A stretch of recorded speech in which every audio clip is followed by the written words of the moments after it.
For Stephanie Goddard, her number one priority has always been her 3-year-old daughter, Rosalind. She goes to school, works, interns, and at the end of the day, still makes time for her other full-time job, her daughter. When we're done, if you do a good job, you get chocolate milk, okay? At the movie theater? No, not the movie theater. Here. Rosalind is like any other 3-year-old little girl. She loves all things Spider-Man, Lion King, and playing with her cousin Lily. Do you remember when we went to the powwow? Yes. What did we do at the powwow? Get their new necklace. Oh. Yeah? Get. What else did you do? One thing that might set her apart is that Rosalind is almost half Dakota Sioux from her father's side. No, Mommy, remember at the powwow when just me and William's mom and you, we were dancing around like that. Yeah, we were.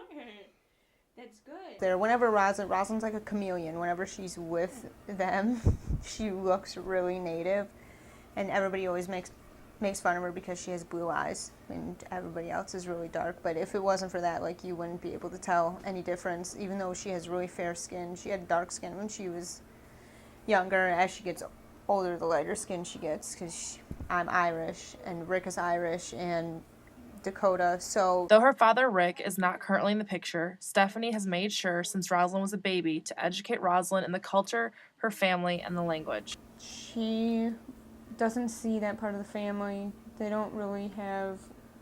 Her father isn't capable of seeing her, and so the family, I think they think, well, if he's not seeing her, then we're not going to see her either. It's going to be awkward if they make the effort, you know.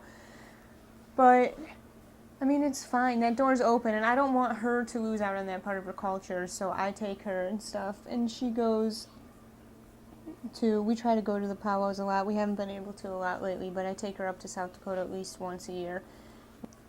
We go to the powwows. I'm trying to teach her Dakota, which I tried when she was a little baby, and she didn't really, it was really hard for her because, like, Taspan, it means apple, and it was hard for me because at the time she's learning apple, and she couldn't understand because I don't speak it fluently at all. So I couldn't tell her, okay, well, this is an apple, but then also be like, oh, it's also Taspan. She didn't get it, so I was like, okay, I'll do it when she gets a little older and we can kind of learn it together. And then everything just got really busy with school and stuff, but that's what I'm going to start doing again. Stephanie says that she'll continue to teach Rosalind throughout her life and take her to events as long as Rosalind wants to. I don't know, I try to keep her culture. I think that's really important because so many people, and especially with like Indian statistics and everything, they don't get, and I think that's what happened with her father. Like, he got caught up in the reservation and he lived a very poor life growing up, and then he got off the reservation, and when he came back it was almost like he was an outsider because he left and had a chance, and then now he's back here in this poor area. And I want her to know that, even though I'm not Indian at all, I want her to know that she has that part of her culture and that these things happen too.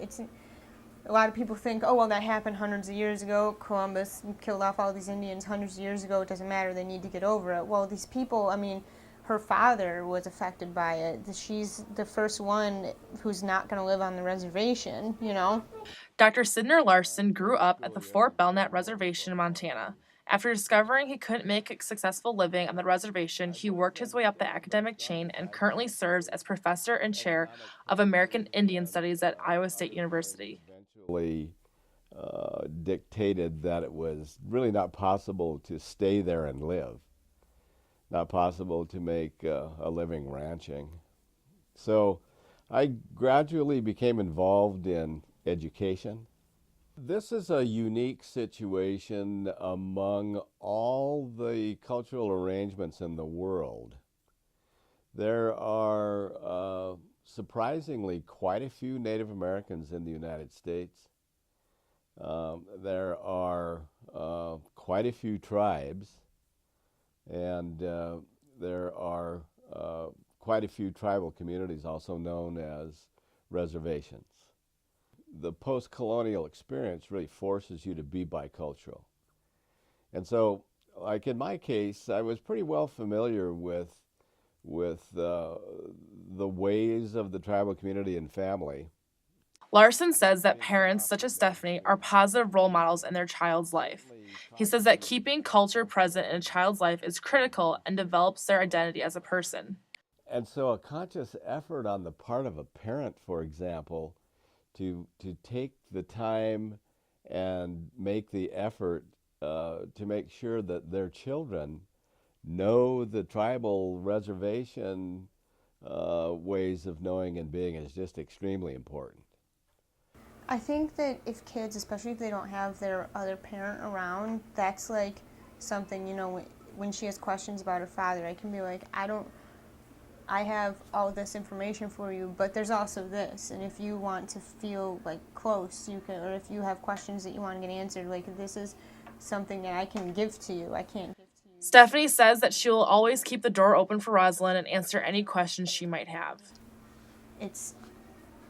I want her to know that pain and that suffering, like that can end in that that ends with her father, and she can have a really good life and know that I love her. And just because her father's not around, there's still a lot of history there, and there's reasoning. It's not an excuse, but there's reasoning for why things happen. And statistically speaking, like I want her to beat odds, and I want her to be proud of that and go use it and make people aware of things. For Journalism 206, this is Catherine Marcheski.